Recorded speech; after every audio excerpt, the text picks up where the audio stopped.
पुराणानामालयं करुणालयं नमामि भगवत्पादं शङ्करं लोकशङ्करं शङ्करं शङ्कराचार्यं केशवं बादरायणं सूत्रभाष्यकृतौ वन्दे भगवन्तौ पुनः पुनः ईश्वरो गुरुरात्मेति मूर्तिभेदविभागिने व्योमवद्व्याप्तदेहाय दक्षिणामूर्तये नमः। ॐ शान्ति शान्ति शान्ति। ॐ भद्रं कर्णेभिः शृणुयामि देवाः भद्रं पश्येमाक्षभिर्यजत्राः स्थिरैरङ्गस्तुष्टुवांसनभिर्षेमदेवैतं यदायुः स्वस्ति न इन्द्रो वृद्धश्रवाः स्वस्ति न भूगा विश्ववेदाः स्वस्ति नस्तार्क्ष्यो हरीश्वरेभिः स्वस्ति नो बृहस्पतिर्दधातु। ॐ शान्ति शान्ति शान्ति।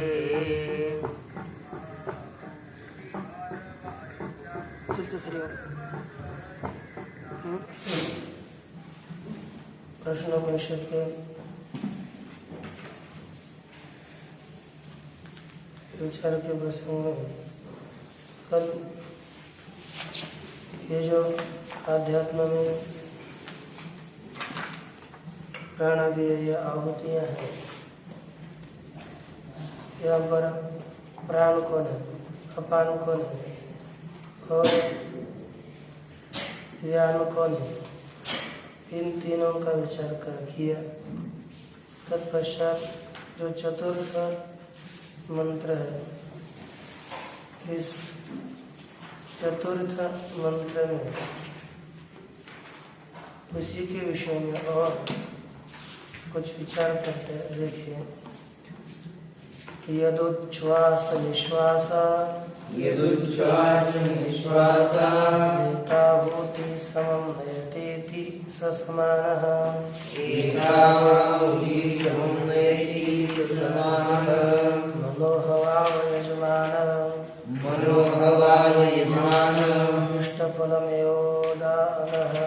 इष्टफलमेवोदानः स एनं यजमानं हरः ब्रह्म गमयति।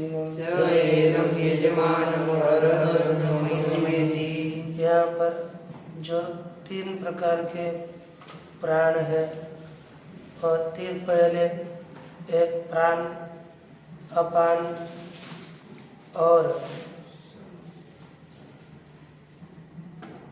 प्राण अपान ये दो और व्यान, इन तीनों का कथन किया कि प्राण कौन है, अपान कौन है और व्यान कौन है। गार्हपत्य अग्नि ही अपान अग्नि बताई, व्यान या दक्षिणाग्नि का कथन किया और आह्वनीय अग्नि के स्थान पर प्राण का कथन किया।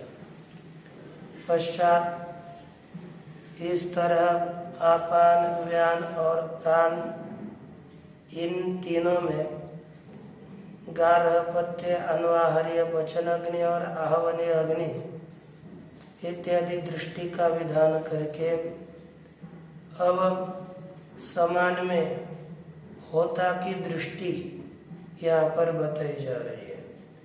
तत्समान जो समान वायु है उसमें कौन सी दृष्टि करनी है, होत्री दृष्टि, अर्थात यह होता है ऐसे समझना है। उसके विषय में कहते हैं कि यदुच्छ्वास निश्वासो एताव आहुति समम नयति स समाना। जो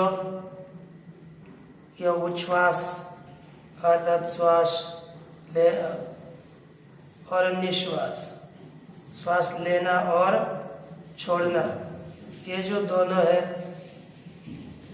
ये तो आहुति, ये दोनों कौन है, आहुति।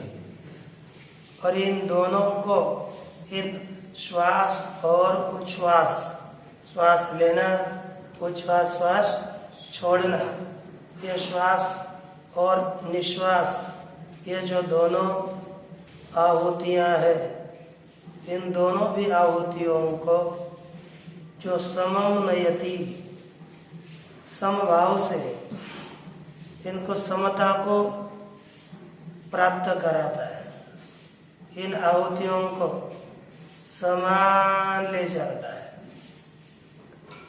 सह समान, इन दोनों को जो सम करता है वही समान है। मनोहभाव यजमान, और मन जो क्रिया का अपना मन है वह मन ही यजमान के स्थान पे है। और इष्ट फलम एवं उदान, इष्ट फल अच्छा फल, क्रिया करने पर जो इष्ट फल मिलता है वही उदान है। स एनम यजमानम अहरहर ब्रह्म गमयति, वह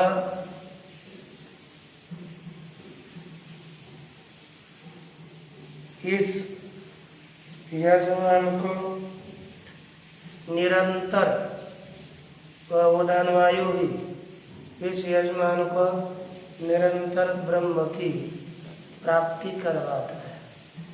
तो देखिए आगे मंत्रार्थ भाष्य। अत्र च होता अग्निहोत्र से, यहाँ पर अग्निहोत्र का जो होता है उसी अग्निहोत्र के होता अर्थात होमकर्ता, उसी होमकर्ता को ऋत्विक कहा जाता है। जो होम करेगा वह ऋत्विज होगा। अब वह यहाँ पर उच्छ्वास और निश्वास, ये जो दोनों आहुतियां पूर्व में बताई गई। पहले तो वैसे उच्छ्वास और निश्वास ये दोनों में आहुतित्व है, ये दोनों आहुतियां है, ये पूर्व में प्रसिद्ध नहीं है, तो भी यहाँ पर सिद्ध है ऐसा मान लिया। सिद्ध न होने पर भी सिद्ध की तरह मानकर सिद्धवत, अब यहाँ पर से पूर्व सिद्ध नहीं है तो सिद्धवत मानना तो ठीक नहीं है। पहले हमको क्या करना पड़ता है, सिद्ध करना चाहिए, सिद्ध करके प्रतिपादन होना चाहिए। जो पहले सिद्ध नहीं है, पूर्वम असिद्धत्वेन, टीका में लिखते हैं पहले श्वास और निश्वास ये दोनों आहुतियां हैं। इस तरह आहुति रूप से सिद्ध न होने से सिद्धवत निर्देशा योगा, सिद्ध की तरह निर्देश अयोग्य है।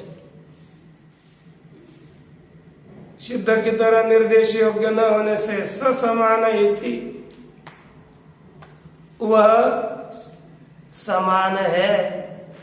इति तत्शब्द शब्दानन्वयात् वाक्यत्रयं कृत्वा अन्वयत्रयेण योजयति। अब हम, क्योंकि पहले यदि आहुतियां सिद्ध हो तो उनको समान समरूप करने वाला वह समान होगा, लेकिन प्राण ये श्वास और निश्वास ये दोनों आहुतियां हैं, यही पहले सिद्ध नहीं हुआ, और वही सिद्ध नहीं है तो उसके पश्चात उसको समान करने वाला वो समान है, ये कैसे कह पाएंगे।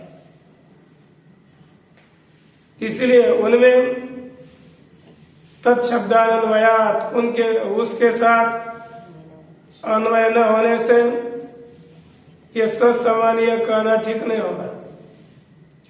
इसलिए वाक्यत्रयम् कृत्वा, इसी का यद उच्छ्वास निश्वासाओ आओ एतावाहुति समम नयति तिस समान। ये जो मूल में वाक्य दिया उसी वाक्य को 3 वाक्य बना करके अर्थ का प्रतिपादन कर रहे हैं। पहले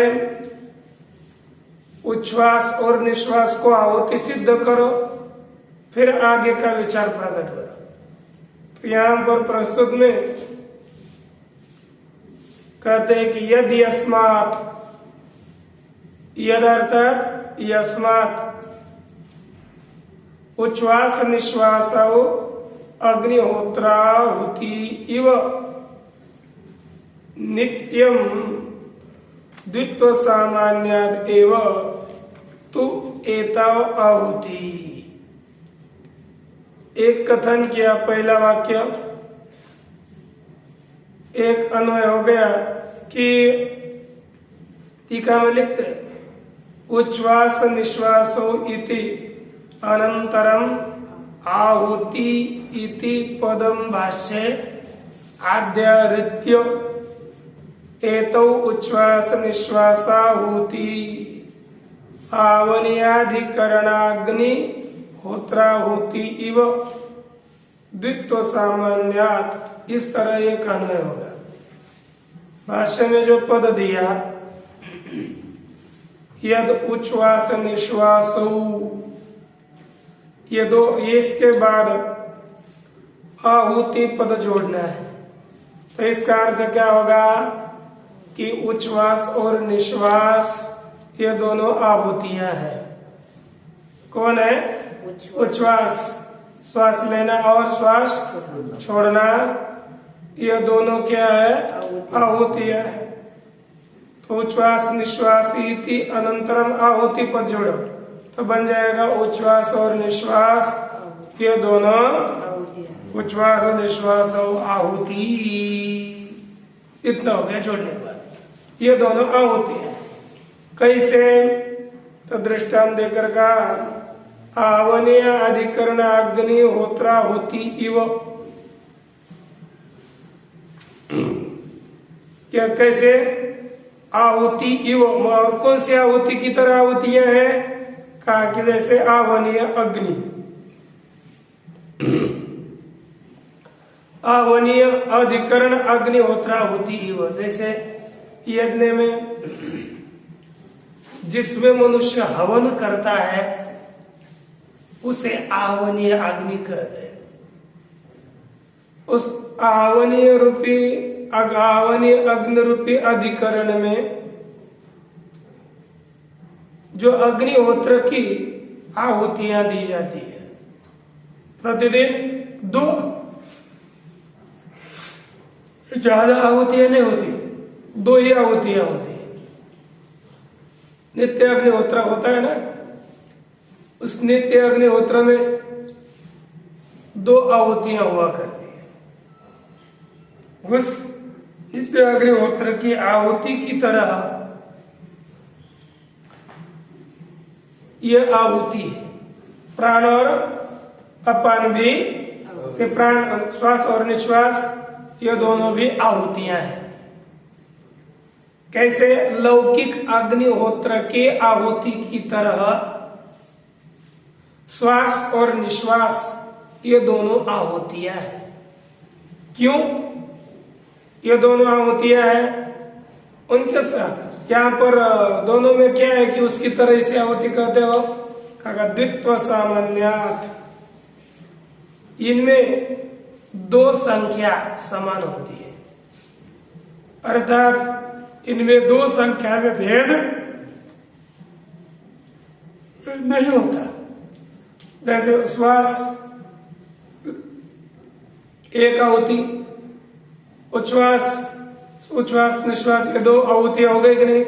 उसी तरह 2 ही आहुतियां अग्निहोत्र में होती है।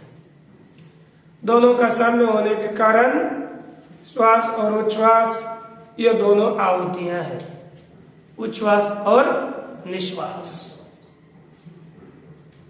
उच्छ्वास अर्थात श्वास लेना, निश्वास अर्थात श्वास छोड़ना। अनंतरम भाष्य तू शब्दश्चार थे। तू एतावती लिख, एतौ आहुति लिखा है कि नहीं? तू सद्वित्व सामान्याद एव, उसके बाद लिखा तू एतौ आहुति समम साम्येन शरीर स्थिति भावाय नयति, यह पद दिया हुआ है भाष्य में। जो इसमें तू दिया है, तू एतावती, तू का अर्थ है च। ठीक है, अनंतरम भाष्य तू शब्दश्चार्थे श्रुतिगत इति शब्द तस्मादित्यर्थ है।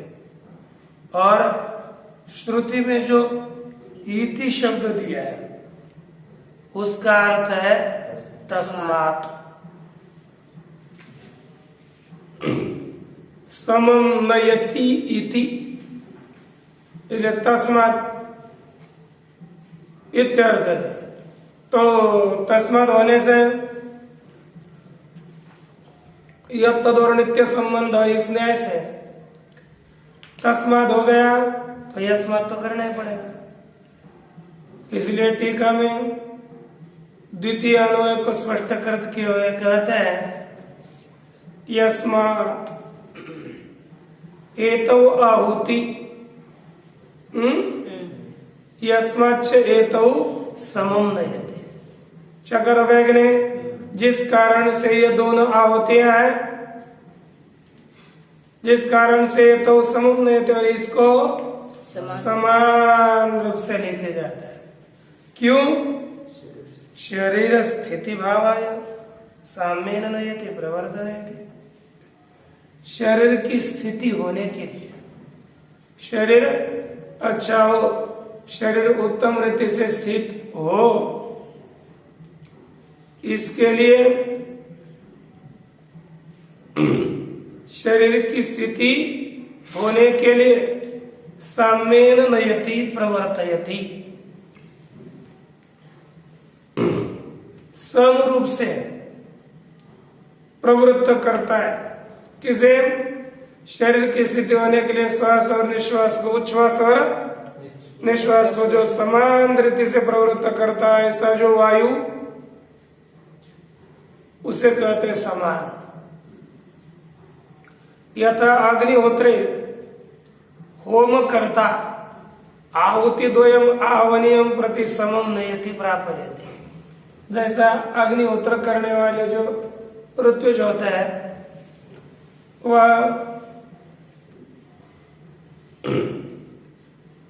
जब दो आहुतियां हैं, उन दोनों आहुतियों को आहवनीय अग्नि के और समान रीति से प्राप्त करता है ना? इसलिए तद्वत तस्माद आहुत्योर नेतृत्वात् सवायुर होता है। अब देखो यहां पर नेता होता है लोक में ऋत्विज, और आध्यात्म में उन वायुओं को समान रीति से ले जाने वाला होता है समान वायु। उच्छ्वास और निश्वास को समान करने वाला होता है समान वायु अध्यात्म में। और आदि भौतिक में दो आहुतियों को अग्निहोत्र के जो दो आहुतियां हैं उनको समान करने वाला होता है ऋत्विज। अब ये इधर दो को समान करने वाला ऋत्विज है आदि भौतिक में, और आध्यात्म में है समान वायु।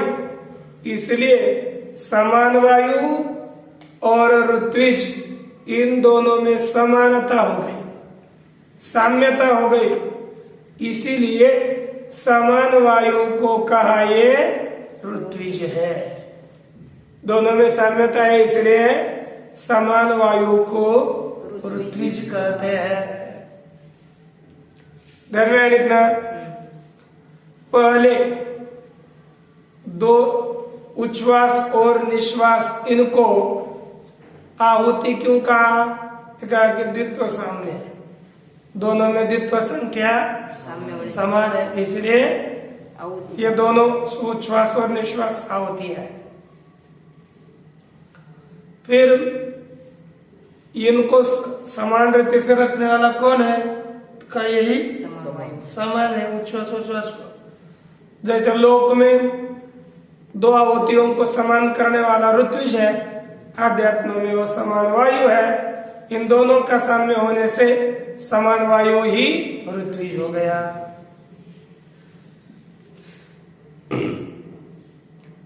इस तरह से स वायुर होता आहुत्योर नेतृत्वात् स वायुर होता इति यह शब्द होतृ शब्दाध्यायन द्वितीय अन्वय।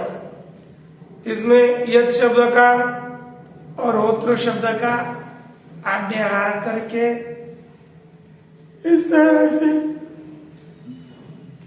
दूसरा अन्वय बनाया। अब तीसरा अन्वय कौन है? कहते कोसे वायु रीति। वो वायु कौन सा है? तद विशेष प्रश्न, उस वायु के विशेष धर्म का प्रश्न होने पर स होता वायु समान इति, वो जो होता रूप वायु है वह है समान इति तृतीय अन्वयः इति विभागः। इस तरह से तीसरा अन्वय होता है। लिखा एतो आहुति समम नयति शरीर स्थिति भावाय नयति यो वायु अग्निस्थानीयोपि। अग्नि स्थानीय होने पर भी वो कौन है? होता आहुत्योर नेतृत्वात्। क्यों? उन आहुतियों का नेता है इसलिए वही होता हो गया।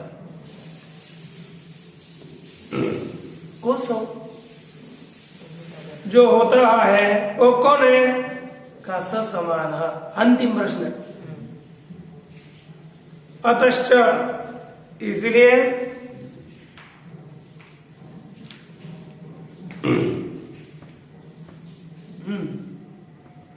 यद्यपि समान को हमने अग्नि कहा है, लेकिन समान करता है इसलिए इसे कहता है होता ऋत्विज। अब हम टीका में देख लीजिए, होताचो लिखा है कि नहीं मूल में? क्या लिखा? होताच आहुत्योर नेतृत्वात्। अब भाष्य का होताच आहुत्योर नेतृत्वात्। ये जो चकारो अवधारण होता एवं इत्यर्थ, वह होता ही है। कौन है? होता है। क्यों? नेतृत्वात् का।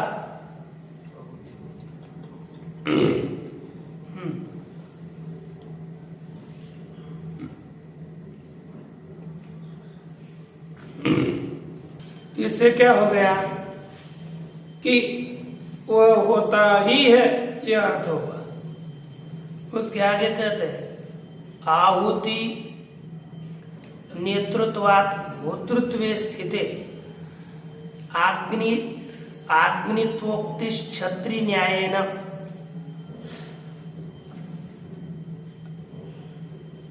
आग्न्यग्नि समुदाय लाक्षणिकी इत्यर्थ। यहाँ पर समान वायु को इस प्रस्तुत श्लोक में समान वायु को होता कहा, ऋत्विज कहा है। और पूर्व मंत्र में प्राणाग्नय एवं तस्मिन् पुरे जागृति, इस मंत्र में प्राणाग्निया, प्राण यह अग्निया है, अग्नि कहा। पूर्व मंत्र में प्राण को, ये समान को भी, जैसे प्राण अपान और व्यान, ये तीनों को अग्नि कहा है, उनके साथ साथ समार्न और उदान, इन दोनों को भी अग्नि कहा है कि नहीं? प्राणाग्नय है इससे। और इस मंत्र में अग्नि छोड़ करके उसे कहते हैं होता। ऋत्विज होता है यज्ञ करने वाला, वो कभी अग्नि नहीं बनता। यजमान होगा, यजमान भी तो अग्नि नहीं होता। अरे जिसमें वो दोनों हवन करते वह अग्नि होती है। फिर यदि समान वायु ये होता है, ऋत्विज है, तो इसे अग्नि कैसे कहा पूर्व में? तो उत्तर उसको देते हैं, कहते हैं कि अग्नि आहुति नेतृत्वात् होतृत्वे स्थित है। ये जो समान वायु है, यहां पर लिखना है आपको, समानस्य आहुति नेतृत्वात् होतृत्वे स्थित है। समान में समान से शेषक, समान वायु आहुति का कौन होने से? नेता, नेता आहुति को ले जाने वाला होने से होतृत्वे स्थिते, वो होता है ऐसी स्थिति, अर्थात सिद्ध है सती। स्थिति का अर्थ होगा सिद्धे सती, सिद्ध होने पर।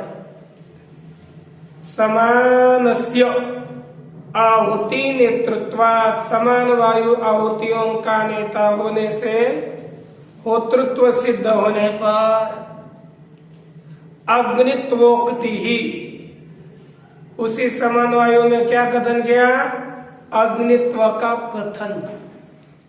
समान वायु अग्नि है, यह कथन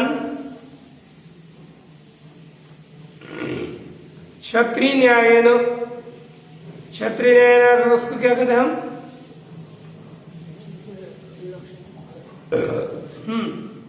क्षत्रिय न्याय ने क्या होता है?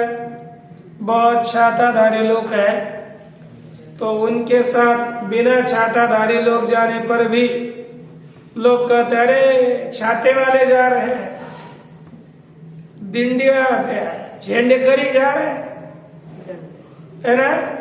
बोलते कि नहीं? तो उसी तरह यह अग्नि समुदाय में लाक्षणिक यह प्रयोग है। कैसा प्रयोग है? लाक्षणिक।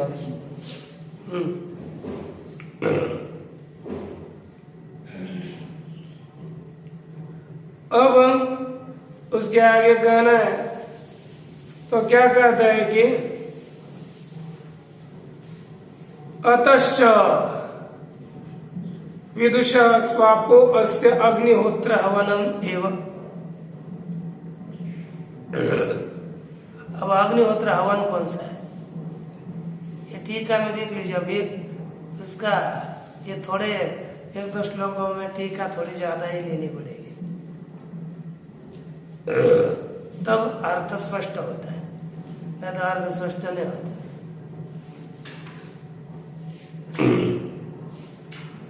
अवस्था त्रयवर्ती नाम उच्छ्वास निश्वास प्राणानाम च अग्निहोत्रावयवत्व संपादनस्य नोपासनम प्रयोजनम निर्विशेषात्मक प्रकरणत्वात् तद्धि तद विद्यदर्शनाच्च। किंतु इंद्रियाणि उपरमन्ते प्राणा जागृति इत्येवं तम पदार्थ शोधन रूप से ज्ञानस्य स्तुतिरेव आ इत्याह।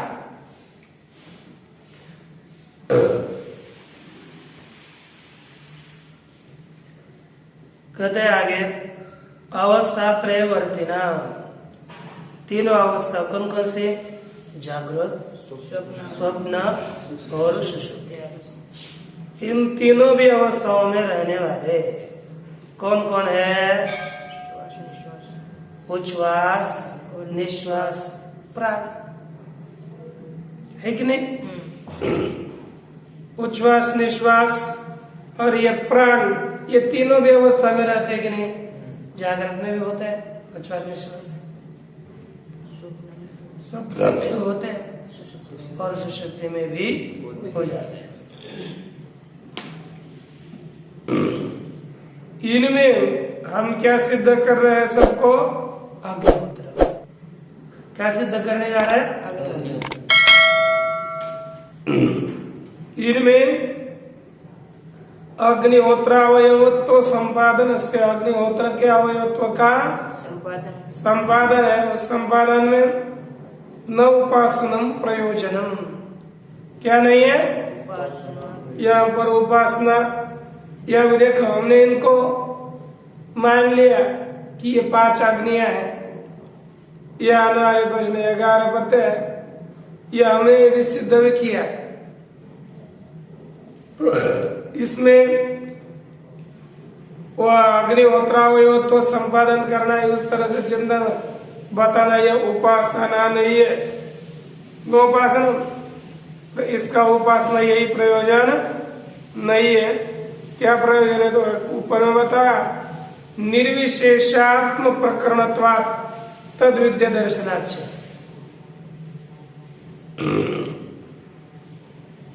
किसका प्रकरण है ये? निर्विशेष आत्मा के प्रतिपादन का प्रकरण है। यह तद विधि, तद अर्थात उपासना विद्या दर्शनाच्च, और इसमें प्रकरण दूसरे का है। यदि उपासना का प्रकरण होता हम मान लेते, लेकिन यह उपासना का प्रकरण नहीं, और उपासना की विधि भी इसमें नहीं देखी जाती। इसीलिए किंतु इंद्रियाणि उपरन्वन्ते, लेकिन सुषुप्त अवस्था में इंद्रिय ऊपर हो जाती है, प्राण जागृति और प्राण जगते हैं। इति एवं त्वं पदार्थ शोधन रूप से ज्ञान से सूत्रेव, इस तरह त्वं पदार्थ का शोधन रूप जो ज्ञान, उसी ज्ञान की स्तुति ही करते हैं। अतश्च विदुष स्वापोपि अग्निहोत्र में, इसलिए विद्वान पुरुष की निद्रा अवस्था भी एक अग्निहोत्र ही है। तो निद्रा समाधि स्थिति की तरह कहा तस्मात् विद्वान न अकर्मी इत्येवं मंतव्यम्, इसलिए विद्वान अकर्मी इत्येवं न मंतव्य, इसलिए विद्वान अकर्मी था, ऐसा नहीं करना चाहिए।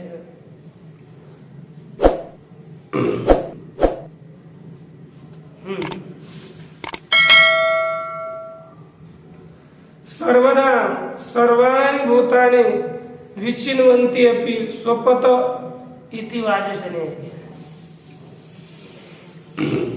सर्वदा सर्वाणि भूतानि विचिन्वन्ति अपि, सर्वदा अर्थात सब काल में निरंतर सभी प्रकार के प्राणियां क्या करती है?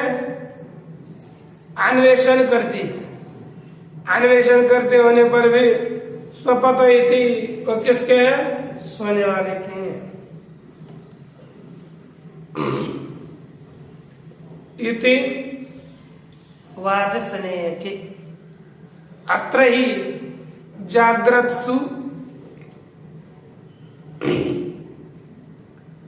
प्राणाग्निषु उपसंवृत्य बाह्यकरणानि विषयांश्च अग्निहोत्र फलम इव स्वर्गम ब्रह्म जिगमिषुर मनोहवाव यजमानो जागृति।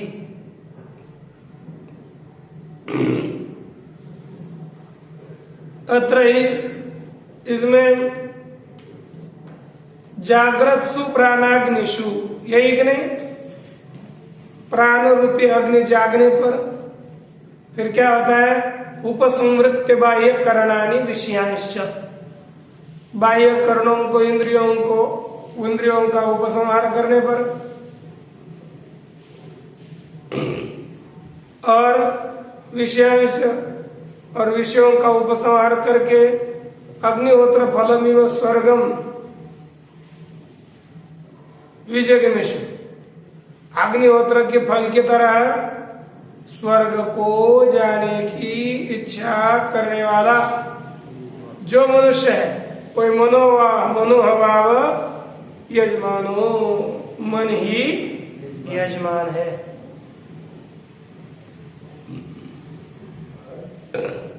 मन को यजमान का जागृति यजमानवत सर्व कार्य करने प्राधान्य संव्यवहारात। कहते जागृति कब? स्वस्थावस्था में भी यजमान की तरह कार्य करणेषु, इन सभी में कार्य और करने रूप इंद्रियों में जगता है। प्राधान्येन संव्यवहारात स्वर्गम इव ब्रह्म प्रति प्रस्थितत्वात्। प्रधान रूप से इसका सम्यक व्यवहार होने से और स्वर्गम इव ब्रह्म इति प्रस्थितत्वात्, स्वर्ग की तरह ही ब्रह्म है यह प्रसिद्ध होने से। ऊपर है कि नहीं? यजमानो मनः कल्पते, इसलिए यजमान के मन को एक किसकी कल्पना करता है? यजमान ही मन है ऐसी कल्पना करते हैं, क्योंकि स्वर्ग की तरह ब्रह्म के प्रति भी तो प्रस्थान करता है। इष्ट फल क्या है? कयाग फलम एवं उदान वायु। इष्ट जो याग है, इस याग का फल है, उसे कहते हैं उदान वायु। उदान निमित्तत्वात् इष्ट फल प्राप्ति है। इष्ट फल की प्राप्ति किसके निमित्त से होती है? उदान के निमित्त से ही होती है। इसीलिए इष्ट फल को उदान का खत्म। इष्ट की फल की प्राप्ति होती है, इच्छित फल की प्राप्ति कैसी होती है? कहते हैं स उदानो मन आख्यम यजमानम। वो उदान मन रूपी कौन है? यजमान है। स्वप्न वृत्ति रूपाद अपनी प्रक्षाव्य, स्वप्न वृत्ति से भी नीचे आकर और सुषुप्ति काले प्रतिदिन सुषुप्ति अवस्था में स्वर्गमिव ब्रह्म अक्षरम गमयति। सुषुप्ति जैसे स्वर्ग को प्राप्त कराते वैसे ही ये अक्षर रूप ब्रह्म को प्राप्त कराते हैं। कद आतो याग फल स्थानीय उदान, इसलिए यह उदान वायु याग के फल के स्थान पर है। इस तरह इसका विचार हुआ, बाकी विचार कर। ओम पूर्णमदः पूर्णमिदं पूर्णात् पूर्णमुदच्यते पूर्णस्य पूर्णमादाय पूर्णमेवावशिष्यते। ओम शांति शांति शांति। स्वप्न